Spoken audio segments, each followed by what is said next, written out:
Chapter 1: Unveiling the Mystery. What is nervous system dysregulation? The term nervous system dysregulation has become increasingly prevalent in popular discourse, appearing in wellness blogs, social media posts, and even everyday conversations. While its frequent use signifies a growing awareness of how our internal states impact our lives, it also carries the risk of becoming a mere buzzword, losing its precise meaning and practical application. To truly harness its power for healing and understanding, we must move beyond the superficial and delve into a more grounded, scientific definition. This is not about pathologizing everyday struggles, but about gaining clarity on a fundamental aspect of our biology that profoundly influences our experience of the world. At its core, nervous system dysregulation describes a state where the intricate balance of our autonomic nervous system, ANS, is disrupted. The ANS is a sophisticated, largely unconscious system responsible for managing our body's vital functions, from heart rate and digestion to breathing and stress responses. It operates through two primary branches: the sympathetic nervous system, often referred to as the gas pedal, which mobilizes the body for action in the face of perceived threat, fight or flight, and the parasympathetic nervous system, the brake pedal, which promotes rest, digestion, and recovery. When these systems are in harmony, we can effectively navigate challenges, respond appropriately to danger, and then return to a state of calm and equilibrium. Dysregulation occurs when this delicate balance is consistently tipped. Instead of fluidly moving between activation and calm, the nervous system becomes stuck in one state or cycles erratically between them. This isn't a sign of weakness, a character flaw, or a lack of willpower. It is a biological response, often stemming from prolonged or intense stress, trauma, or overwhelming life experiences. Think of it like a malfunctioning thermostat. It might get stuck on too hot, constantly keeping you in a state of agitation and alarm, or it might get stuck on too cold, leaving you feeling numb, disconnected, and lethargic. Neither is a personal failing. Both are indicators that the system needs recalibration. This disruption doesn't just manifest as feelings of anxiety or stress. Its tendrils reach into virtually every aspect of our physical, emotional, and cognitive lives. Physically, dysregulation can show up as chronic muscle tension, digestive issues like irritable bowel syndrome, IBS, headaches, fatigue, disrupted sleep patterns, and even a compromised immune system. Emotionally, it can lead to heightened irritability, mood swings, dread. Cognitively, it can impair focus, memory, and decision-making abilities, leading to what many describe as brain fog. The feeling of being perpetually on edge, exhausted, or unable to think clearly is not mere inconvenience. It is often the audible and tangible signals of a nervous system that is struggling to find its equilibrium. Understanding nervous system dysregulation is crucial because it reframes our experience. Instead of viewing our struggles as personal shortcomings, we can begin to see them as the natural consequences of a system that has been pushed beyond its capacity. This shift in perspective is profoundly empowering. It moves us away from self-blame and towards self-compassion, creating a foundation of kindness that is essential for healing. When we understand that our body's reactions are its intelligent, albeit sometimes maladaptive, attempts to keep us safe, we can begin to approach ourselves with the understanding and care we deserve. This foundational knowledge is the first step in reclaiming agency over our internal states and embarking on a path toward genuine balance and well-being. The intelligence of our nervous system is a testament to millions of years of evolution. Its primary directive, above all else, is survival. Every mechanism, every response, every subtle shift in our physiology is geared towards ensuring that we can detect danger, protect ourselves, and continue to exist. This inherent intelligence is not something we need to learn or acquire. It is fundamental to our being. When we perceive a threat, whether it's a physical danger like a speeding car, or a psychological one like a critical comment from a boss or an argument with a loved one, our nervous system springs into action, orchestrating a complex series of physiological events designed to prepare us for immediate action. This ancient biological programming, honed for survival in a world far different from overwhelming sadness, emotional numbness, or a persistent sense of our modern one, is what drives our automatic protective responses. These responses are not a choice. They are an involuntary, biological imperative. They are designed to be fast, efficient, and protective. Consider the simple act of touching a hot stove. Before you even consciously register the pain, your hand recoils. This is your nervous system's protective mechanism at work, overriding conscious thought to prevent further injury. Similarly, when confronted with what the brain interprets as danger, a cascade of neurochemical and physiological changes is initiated. Adrenaline and cortisol flood the bloodstream, heart rate increases, breathing quickens, muscles tense, and blood flow is diverted to essential areas for immediate action. This primal survival programming is incredibly effective when faced with acute, short-lived threats. For our ancestors, a predator appearing on the horizon required a swift fight or flight response, followed by a return to normalcy once the danger had passed. The problem in contemporary society is that our internal threat detectors can become overly sensitive or are constantly triggered by stressors that are not life-threatening in the same immediate way. Chronic work deadlines, financial worries, relationship conflicts, or even the constant barrage of information from our digital devices can keep the nervous system in a heightened state of alert. This prolonged activation, without adequate opportunity for the system to return to its baseline of calm, is a primary driver of dysregulation. Understanding that these responses are rooted in survival mechanisms is vital for fostering self-compassion. When someone experiences intense anxiety in a social situation or finds themselves unable to concentrate due to overwhelming stress, it's easy to judge oneself. Why can't I just handle this? We might ask. What's wrong with me? But this perspective ignores the sophisticated protective circuitry that is firing. The rapid heartbeat, the churning stomach, the urge to flee or lash out. These are not signs of weakness, but of a nervous system diligently attempting to do its job of keeping you safe, based on its programming and past experiences.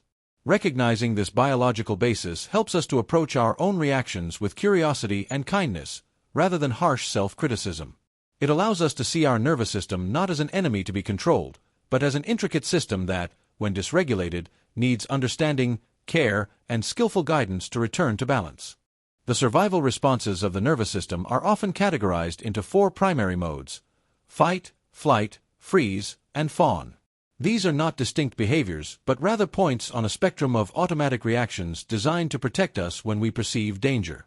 Understanding each of these modes can bring immense clarity to our own experiences and the experiences of those around us. The fight response is perhaps the most readily recognized. It's characterized by an activation of the sympathetic nervous system geared towards confrontation. Physiologically, this involves increased heart rate, muscle tension, and a surge of energy. Emotionally, it can manifest as anger, irritability, defensiveness, or a strong urge to argue or assert oneself forcefully. In modern life, this might look like snapping at a colleague, becoming unusually argumentative with a partner, or feeling a persistent sense of aggression and impatience. While fighting can be protective in situations requiring assertiveness, when it becomes a default response to minor stressors, it can lead to damaged relationships and chronic tension. The flight response is the urge to escape. When faced with a perceived threat, the body prepares to run. Physiologically, this is similar to the fight response: increased heart rate, rapid breathing, and a rush of adrenaline. Emotionally, it can manifest as anxiety, panic, a feeling of being overwhelmed, or a strong desire to avoid certain situations, people, or even thoughts.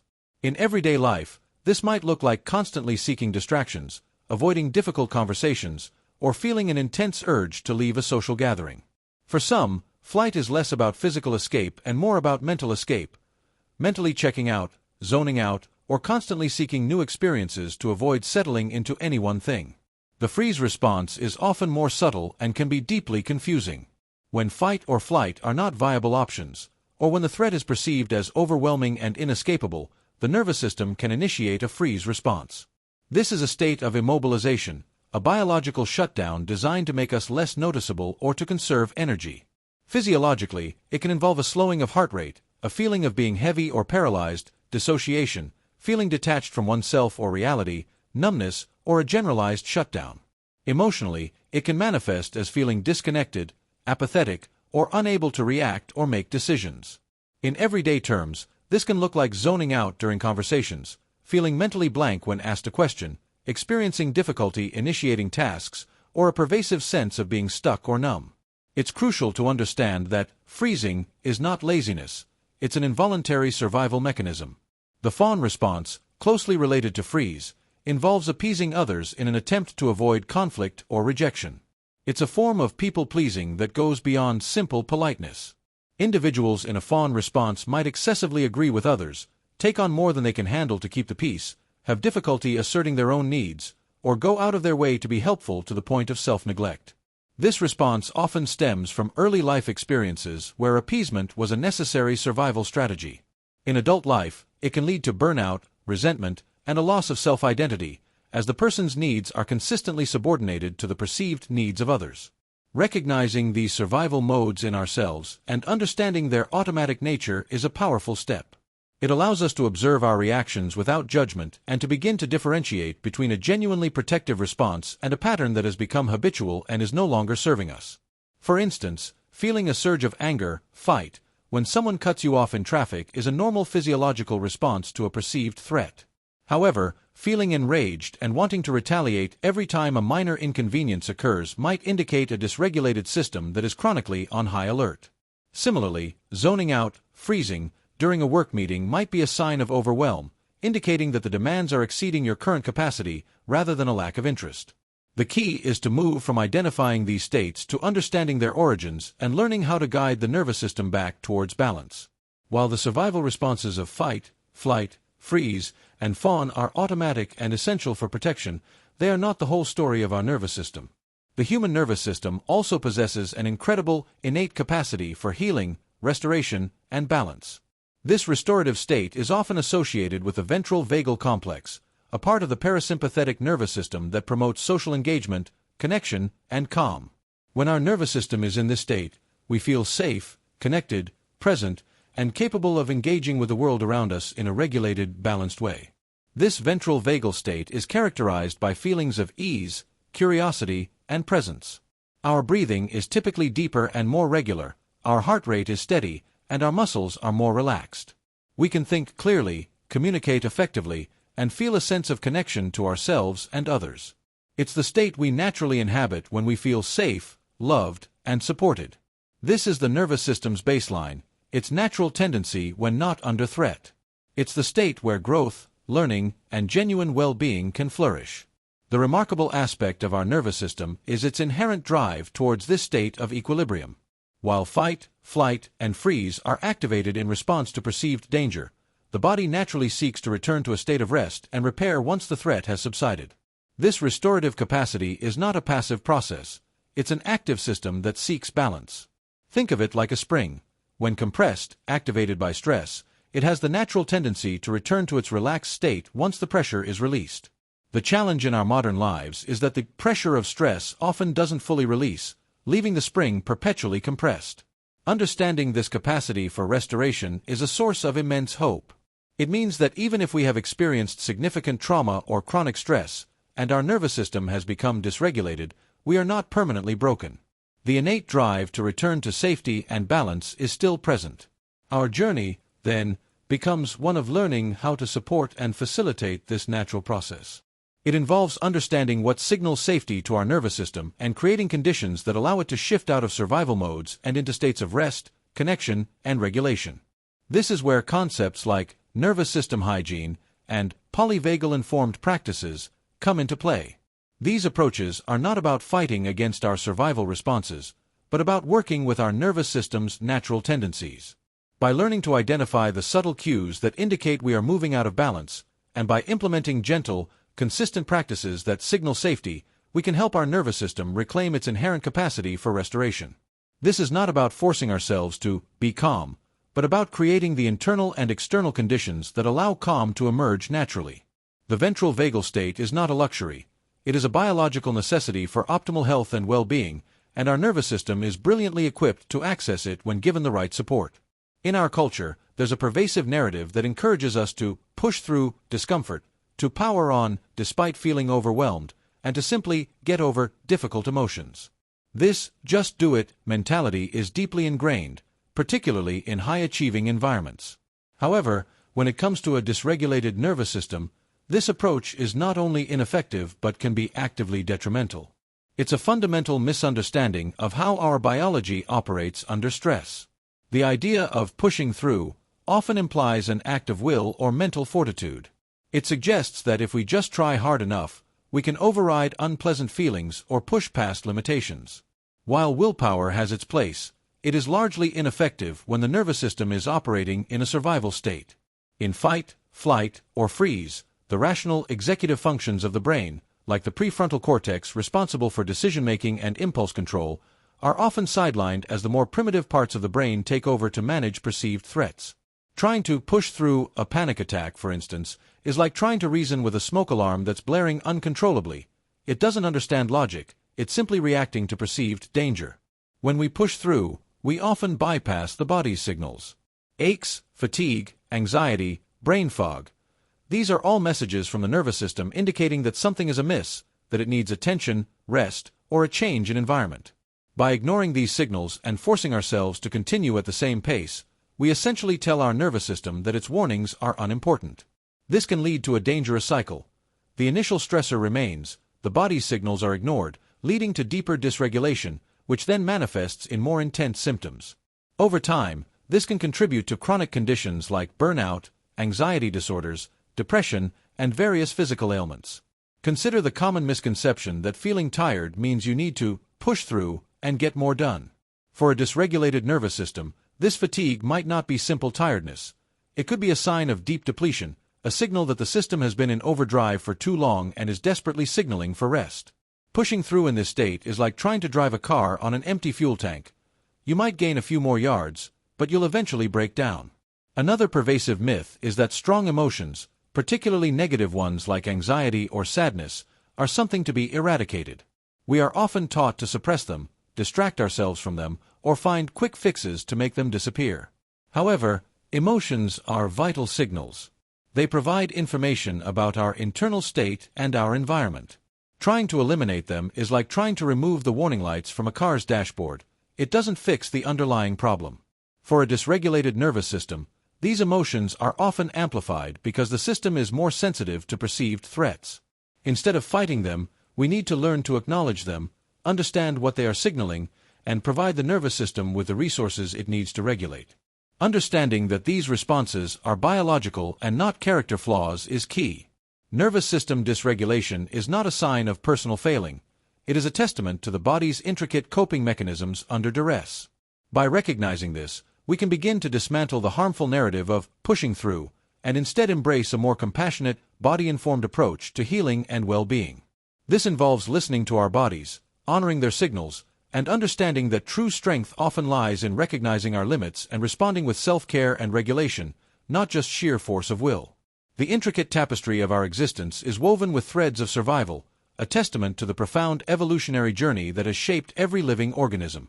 At the heart of this journey lies our nervous system, a marvel of biological engineering, exquisitely designed with one primary directive: to ensure our survival. This isn't a learned behavior or a conscious choice. It's an ancient, deeply embedded programming that dictates how we perceive and react to the world around us.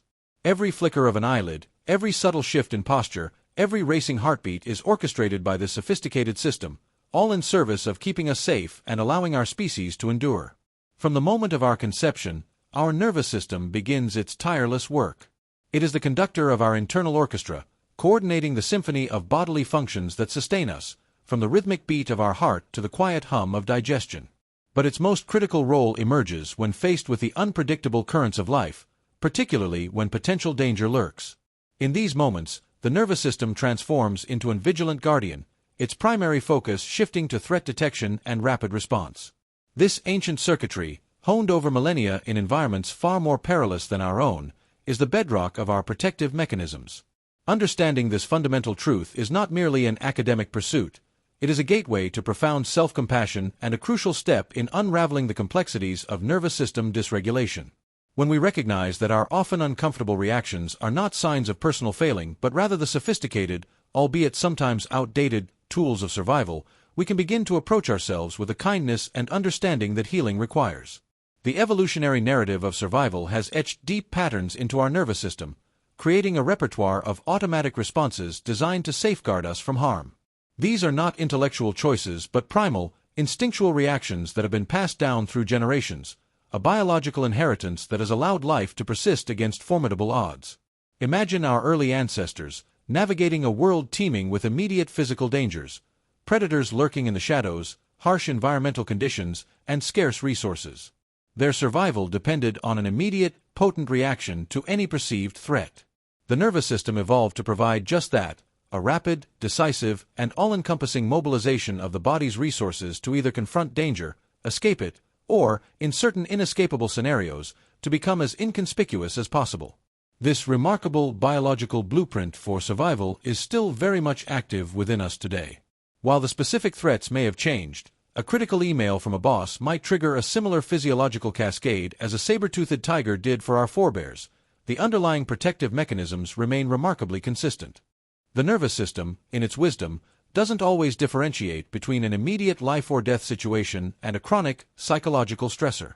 Its default is to err on the side of caution, activating its protective repertoire whenever it perceives a potential threat, however ambiguous or long-lasting it may be. This innate intelligence, while a powerful asset for survival, is also the root cause of many modern-day struggles when it becomes chronically activated, leading to the states of dysregulation we will explore. The genesis of these protective mechanisms lies in the very fabric of life's struggle for existence. For millions of years, the story of evolution has been one of adaptation and survival. Organisms that could effectively detect danger, react swiftly, and recover from stressful encounters were the ones that passed on their genes. This continuous selective pressure has forged an incredibly efficient and responsive nervous system in humans. It's a system that is constantly scanning the environment, both external and internal, for cues that signal safety or danger. When a cue is interpreted as dangerous, however, the nervous system doesn't wait for a committee to convene. It initiates a cascade of physiological and neurological events designed for immediate action. This ancient programming is not about deliberate thought or complex reasoning. It operates below the level of conscious awareness, relying on deeply ingrained neural pathways.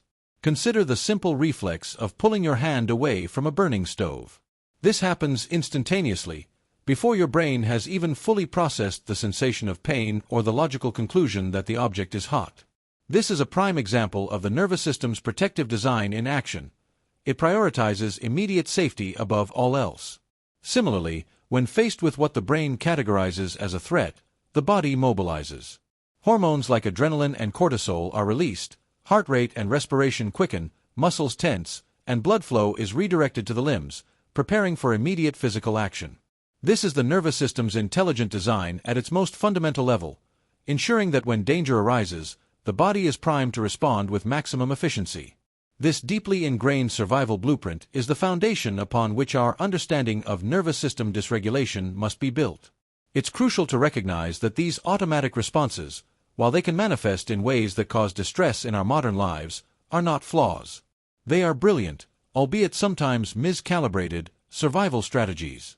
They are the evidence of an evolutionary process that has prioritized our continuation above all else. When we feel a surge of anxiety, experience overwhelming emotions, or find ourselves shutting down in certain situations, it is not a testament to our weakness. Instead, it is the nervous system diligently attempting to fulfill its primary mandate, to keep us safe. This perspective shift from judgment to understanding is profoundly liberating, paving the way for more effective and compassionate approaches to healing and well-being. The evolutionary wisdom embedded within our nervous system has gifted us with a sophisticated set of automatic responses designed to navigate perceived threats. These are not arbitrary reactions but finely tuned survival mechanisms that have been shaped by the crucible of natural selection over countless generations. When the brain, through its intricate sensory processing and interpretive faculties, flags something as dangerous, the nervous system orchestrates a complex, coordinated effort to prepare the organism for action. This preparation is remarkably efficient, involving a rapid shift in physiological state to optimize the chances of survival. At its core, this is a system built for responding to immediate danger. For our ancient ancestors, a sudden rustle in the bushes could signal a predator, a storm on the horizon, or a territorial dispute. In such scenarios, a swift and decisive response was paramount. The nervous system evolved to facilitate these responses, not through conscious deliberation, but through a rapid, almost instantaneous, physiological activation. This activation is characterized by a surge of energy and a heightened state of alertness, a biological alarm system designed to mobilize the body's resources for rapid engagement or evasion.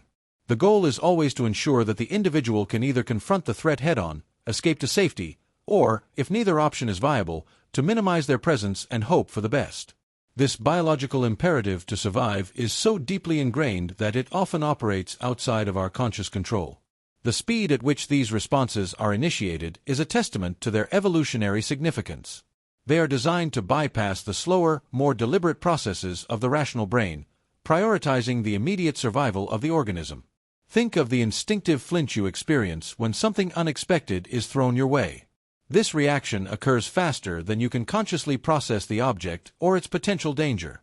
This is your nervous system's protective design working flawlessly, overriding conscious thought to prevent injury. This underlying mechanism, honed over millennia, is the bedrock of our capacity to respond to threats, ensuring that we are equipped to deal with the myriad dangers that the natural world once presented. The fundamental principle driving these protective mechanisms is the preservation of life. Every physiological change, from the accelerated heartbeat to the sharpened senses, serves this ultimate purpose.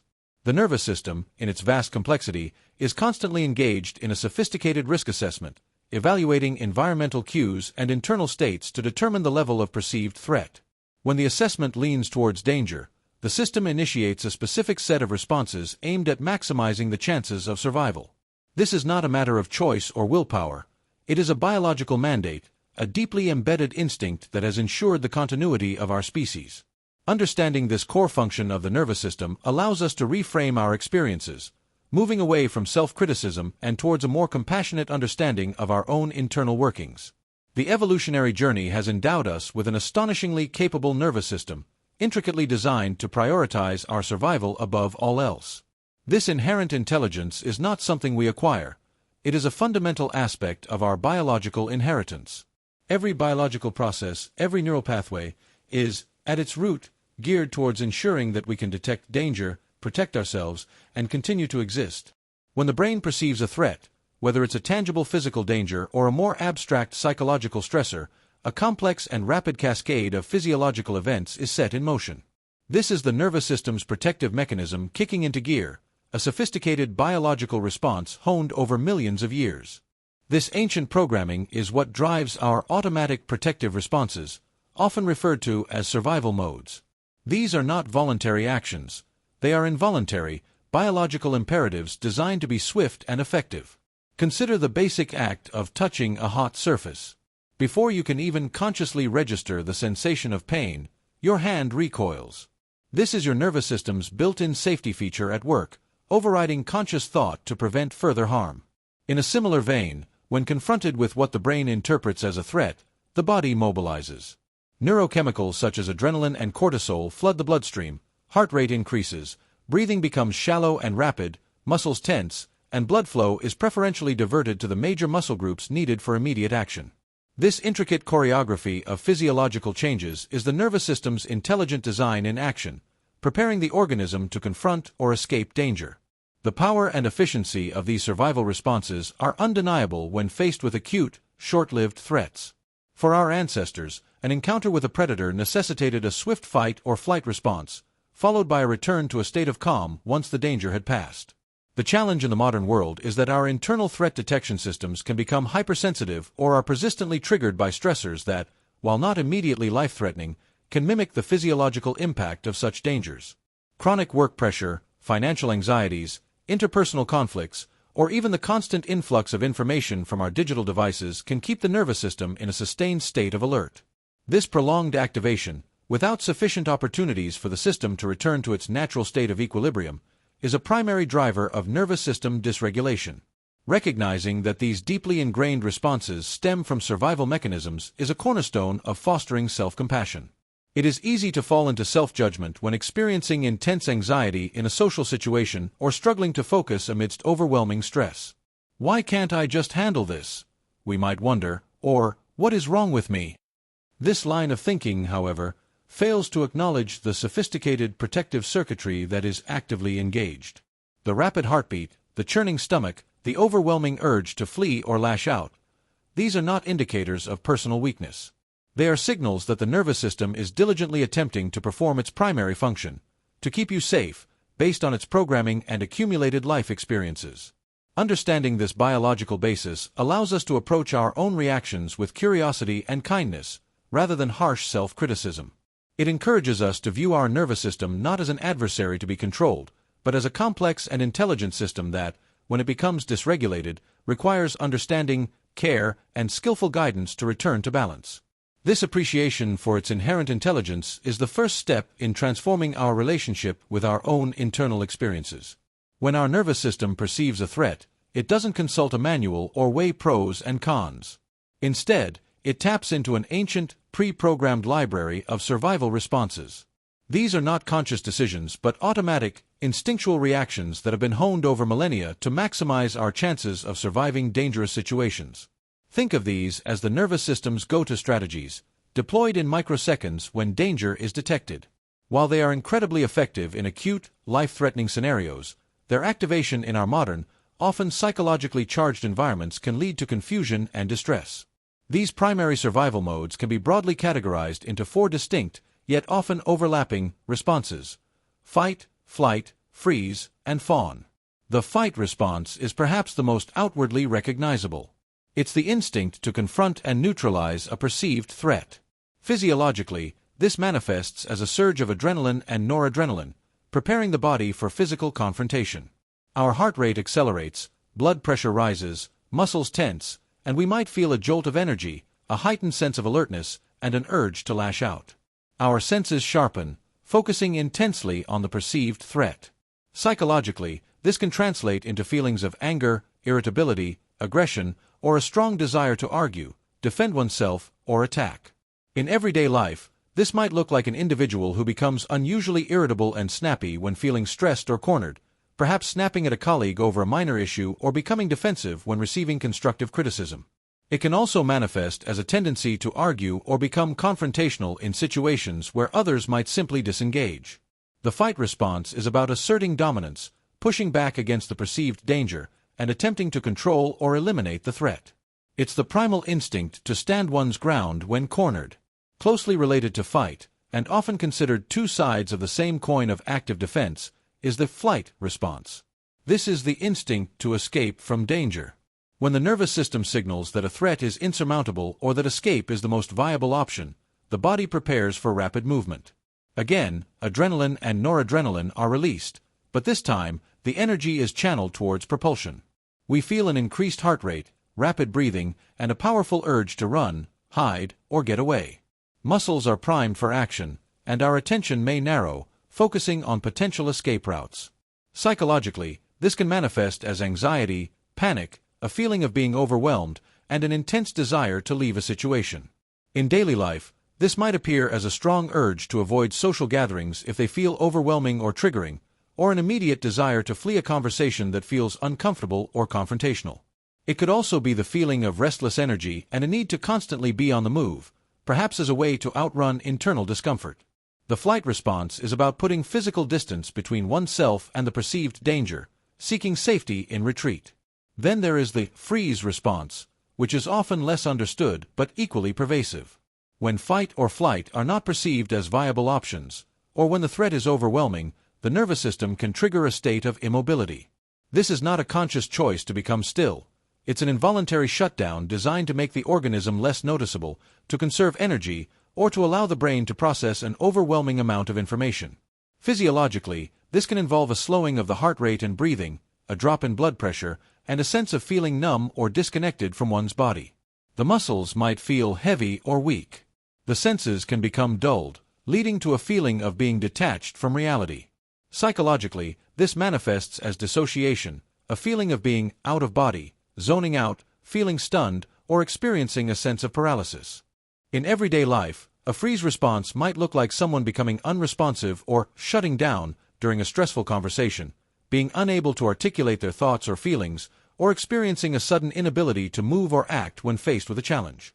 It can also appear as chronic procrastination or a general feeling of inertia, where one feels stuck and unable to initiate action, even when consciously wanting to. This response is about becoming invisible, hoping the danger will pass them by. Finally, we have the fawn response, which is a more subtle, socially oriented survival strategy. This response involves trying to placate or appease others in an attempt to avoid conflict or rejection, often stemming from early life experiences where asserting oneself was unsafe or led to negative consequences. The fawn response is about people-pleasing, suppressing one's own needs and desires, and constantly trying to make others happy to ensure safety and acceptance. Physiologically, it might not involve the dramatic surges of adrenaline seen in fight or flight, but it can still lead to chronic stress and hypervigilance. The individual is constantly scanning their environment for cues of disapproval or potential conflict. Psychologically, it is characterized by a strong need for approval, difficulty saying no, overthinking what others think of them, and a tendency to take on excessive responsibility for others' feelings. In daily life, this might manifest as someone who consistently agrees with everyone, avoids expressing dissenting opinions, goes out of their way to help others even at their own expense, and feels immense guilt if they perceive they have disappointed someone. It's an attempt to gain safety and connection by being agreeable and non-threatening, often at the cost of one's own authentic self.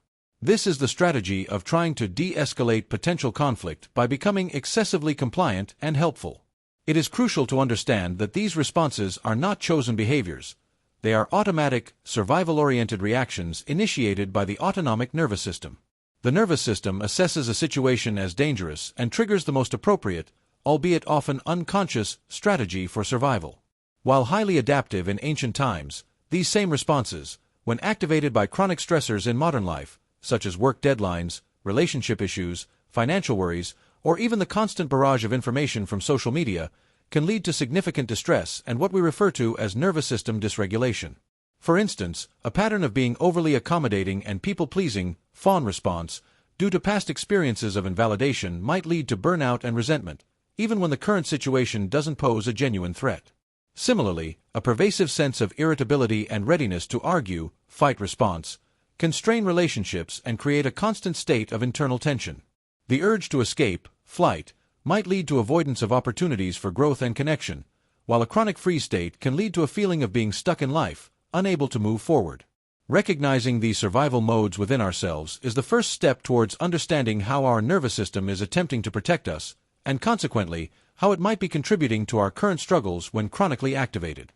This awareness is not about judgment, but about gaining insight into the intricate workings of our internal protective systems. While the previous discussion has illuminated the automatic and often overwhelming nature of our survival responses, the fight, flight, freeze, and fawn, it is crucial to understand that these are not the entirety of our nervous system's repertoire.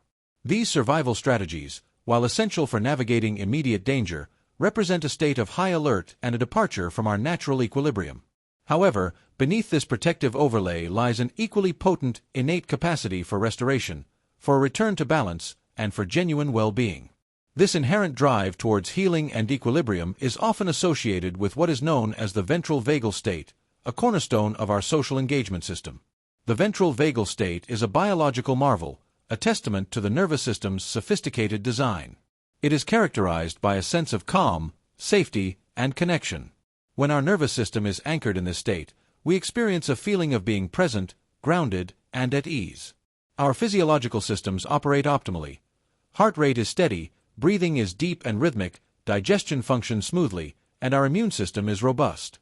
This is the state where we feel safe enough to truly engage with the world around us, to connect with others, and to experience joy and curiosity. It is the state of rest and digest, where healing and growth can flourish.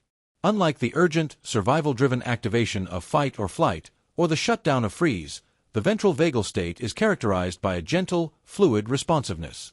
It's not about being inert, but about being dynamically present, able to perceive and respond to our environment with clarity and resilience, without the urgent pressure of perceived threat. This ventral vagal state is intrinsically linked to our capacity for social engagement. It is through this pathway that we feel safe enough to build relationships, to empathize with others, and to experience the profound benefits of belonging. When we are in this state, our facial muscles are relaxed, allowing for genuine smiles and open expressions. Our vocalizations are modulated, capable of conveying warmth and understanding.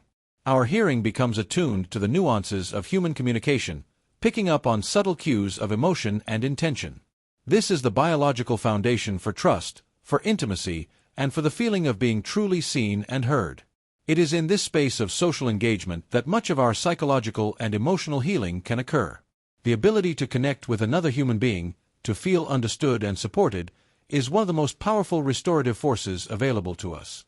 This innate drive towards connection and safety is not a learned behavior. It is a fundamental aspect of our neurobiology, waiting to be accessed and cultivated. The contrast between these activated survival states and the ventral vagal state is stark. While fight, flight, and freeze are characterized by an internal focus on threat detection and immediate action or shutdown, the ventral vagal state opens us outward. It's the difference between a clenched fist and an open hand, between a racing heart pounding with fear and a steady pulse beating with calm assurance. When we are in a survival response, our perception narrows, our ability to think creatively is diminished, and our capacity for empathy is often compromised. Our nervous system is in overdrive, prioritizing immediate survival above all else. In the ventral vagal state, however, our perspective broadens. We can take in more information, process it with greater nuance, and respond with flexibility and wisdom. We can access our prefrontal cortex, the seat of higher-level thinking, problem-solving, and emotional regulation. This allows us to move beyond reactive patterns and to make conscious, deliberate choices about how we want to engage with our lives and with others. It is this inherent capacity for restoration that offers such profound hope for navigating the challenges of nervous system dysregulation. While the activation of survival responses is automatic and often feels beyond our control, the nervous system is not permanently stuck in these states. It possesses a remarkable ability to return to its natural baseline of calm and connection, provided the conditions are right. This doesn't mean that traumatic experiences or chronic stress disappear, but rather that the nervous system has the built-in mechanisms to process these experiences and to re-establish a sense of safety and equilibrium. Understanding this capacity for restoration is not about denying the reality or impact of past difficulties, but about recognizing the inherent resilience and healing potential that resides within each of us. It's about shifting the focus from merely surviving to actively thriving. The journey towards this restored state often begins with an awareness of when we are not in it. By recognizing the subtle signs of fight, flight, freeze, or fawn in our daily lives, the heightened irritability, the urge to flee, the feeling of being stuck, or the compulsive need to please, we begin to build a bridge of understanding between our current experience and the possibility of something different. This awareness is the first, crucial step in gently guiding the nervous system back towards its preferred state of ventral vagal activation. It is about recognizing that these survival states are temporary responses to perceived threats, not permanent configurations of our being. The nervous system, in its wisdom, is constantly seeking balance, and with the right support and understanding, it can indeed find its way back to that place of ease. This intrinsic ability to self-regulate and to return to a state of safety and connection is the foundation upon which true healing and lasting well-being are built.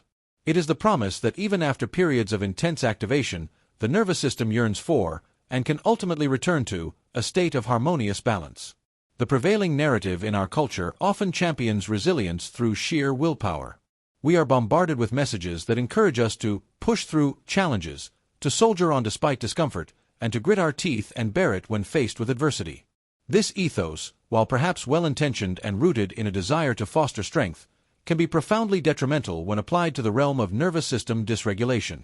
For those whose autonomic nervous systems are operating in a state of heightened alert, perpetually scanning for danger, easily triggered into fight, flight, freeze, or fawn responses, the command to push through is not just unhelpful, it is actively harmful.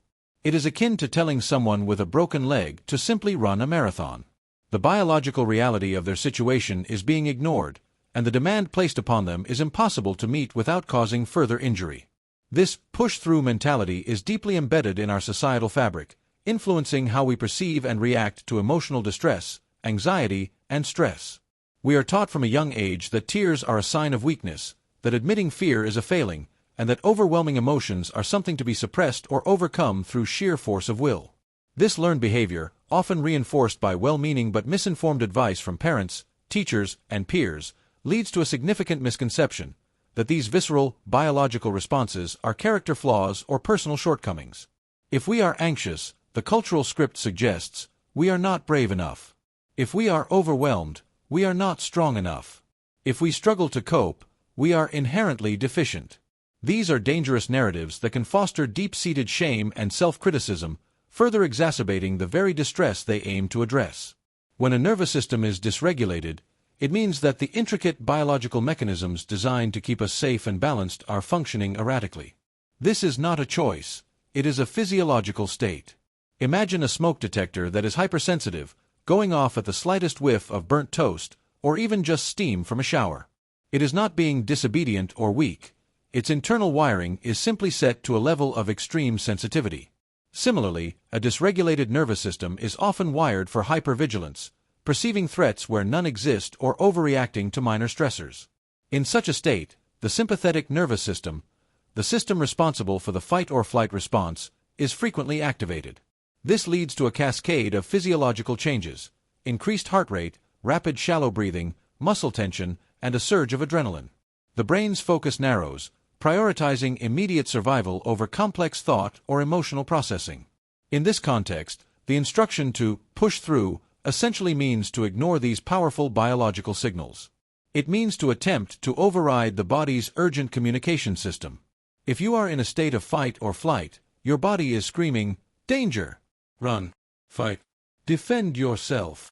To then try and calmly engage in a task that requires focus, patience, or emotional presence is to ask your nervous system to do something it is biologically incapable of doing in that moment. The attempt to suppress these survival responses can, paradoxically, amplify them. The effort to force oneself to be calm when the nervous system is in overdrive can create a feedback loop of frustration and anxiety. The body, sensing this internal struggle and the continued perceived threat, which now includes the internal conflict, may escalate the alarm. This can lead to panic attacks, increased dissociation, or a deepening sense of being trapped. One of the most common misconceptions is that anxiety is merely an unpleasant feeling that one should learn to tolerate or suppress. However, anxiety, in its persistent and overwhelming forms, is a signal that the nervous system is stuck in a threat detection mode. It is the body's alarm system blaring, indicating that it perceives danger. When we try to push through anxiety, we are essentially trying to ignore the alarm. This can lead to several negative outcomes. First, it teaches the nervous system that its signals are not to be heeded, potentially making it more likely to send even stronger or more persistent signals in the future. Second, the very act of suppressing or ignoring the anxiety can generate its own stress, leading to a buildup of unexpressed tension and emotional overwhelm. This can manifest as physical symptoms like headaches, digestive issues, and chronic fatigue, or as emotional outbursts, increased irritability, and a pervasive sense of unease. Another pervasive myth is that emotions, particularly negative ones, are something to be handled or dealt with quickly and efficiently, as if they were mere tasks on a to-do list. This perspective often stems from a misunderstanding of how emotions function. Emotions are not problems to be solved, they are information. They are the body's way of communicating needs, signaling boundaries, and providing feedback about our experiences. When we are in a dysregulated state, these emotional signals can feel overwhelming, but their intensity does not negate their purpose. The push-through approach often involves a swift dismissal of these signals. "I don't have time to feel sad," or "I just need to get over this anger." This approach effectively silences the messenger without addressing the underlying message. For individuals with a history of trauma, this push-through mentality can be particularly damaging. Trauma fundamentally alters the nervous system's baseline. It can rewire the brain to be hypervigilant, to misinterpret neutral stimuli as threatening, and to become easily triggered into survival responses. The body remembers the trauma, holding it in its tissues and physiological responses. When someone with a traumatic past is told to push through, they are being asked to ignore the deeply ingrained biological memories and responses that are designed to protect them from further harm, even if that harm is no longer present. This can lead to a re-traumatization, a feeling of being unsafe in one's own body, and a profound sense of isolation. The very mechanisms that keep them feeling unsafe are often the ones they are being told to suppress. Consider the experience of someone who developed a freeze response as a survival mechanism during a traumatic event. In the present day, when faced with a stressful situation, they might find themselves shutting down, becoming numb, or feeling disconnected from their body and surroundings. This is their nervous system attempting to protect them by disengaging from a perceived threat.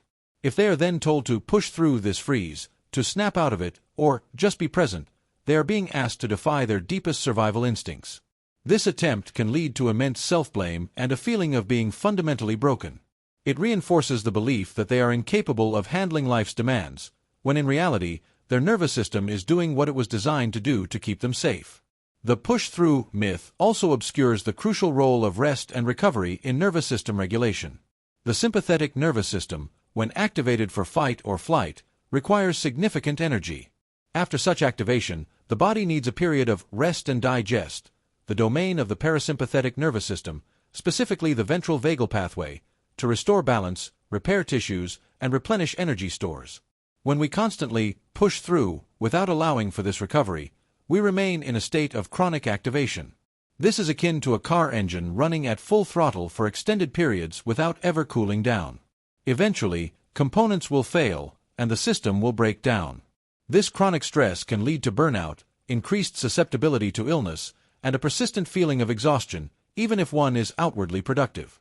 Furthermore, the emphasis on pushing through often overlooks the importance of external support and connection. Human beings are fundamentally social creatures. Our nervous systems are wired for co-regulation, meaning that the presence of a safe, attuned other can help to calm and regulate our own nervous system. When we are encouraged to push through alone, we are denied this vital resource. This can foster a sense of isolation and reinforce the belief that we must face our struggles in solitude. This is particularly problematic for those with dysregulated nervous systems, as connection is often precisely what they need to feel safe and to begin the process of healing. Trying to tough it out in isolation only reinforces the perception of threat and makes it harder for the nervous system to downregulate. The cultural glorification of relentless productivity and stoicism creates an environment where seeking help or acknowledging vulnerability is often seen as a sign of weakness. This is a dangerous misconception that can prevent individuals from accessing the support they need. Instead of pushing through, a more effective and compassionate approach involves understanding the biological basis of our responses.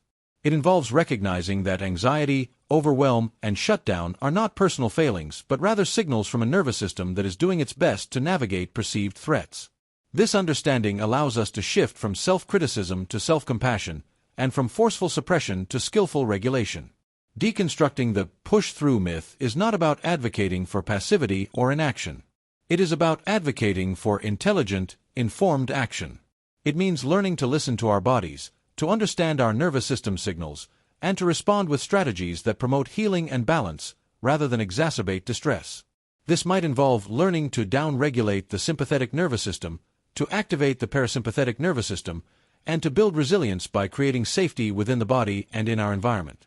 It involves recognizing that true strength lies not in denying our vulnerability or pushing past our limits, but in developing the capacity to navigate our internal landscape with wisdom, kindness, and a deep respect for our biological needs.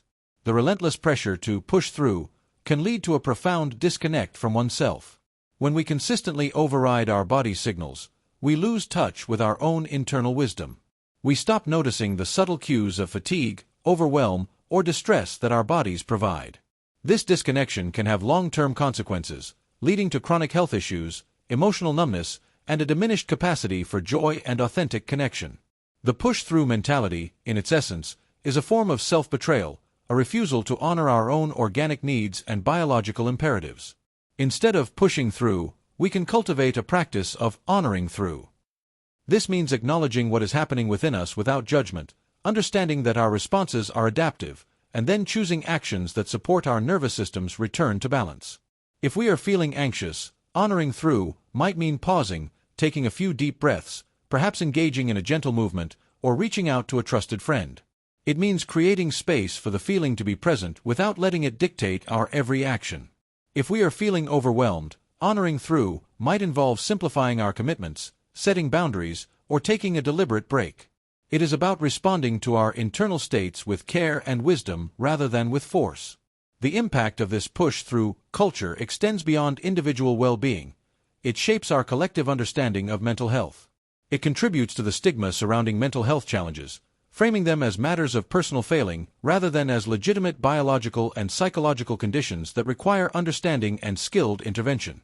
When we internalize the message that we should just push through, we are less likely to seek professional help, less likely to advocate for systemic changes that support mental well-being, and more likely to perpetuate a cycle of suffering. It is essential to recognize that the nervous system, particularly when dysregulated, is not a problem to be solved through brute force. It is a complex, intelligent system that is signaling its current state. Our task is not to conquer it or force it into submission, but to understand it, to befriend it, and to work with it. This requires patience, compassion, and a willingness to learn its language. The push-through myth offers a false promise of strength, often leading to greater fragility. The path to genuine resilience lies in acknowledging our vulnerabilities, understanding our biological realities, and cultivating practices that nurture our nervous system's innate capacity for healing and balance. This is a journey of integration, not of suppression, of gentle guidance, not of forceful propulsion. By dismantling the myth of pushing through, we open the door to a more compassionate, effective, and sustainable approach to well-being, one that honors the intricate wisdom of our nervous systems.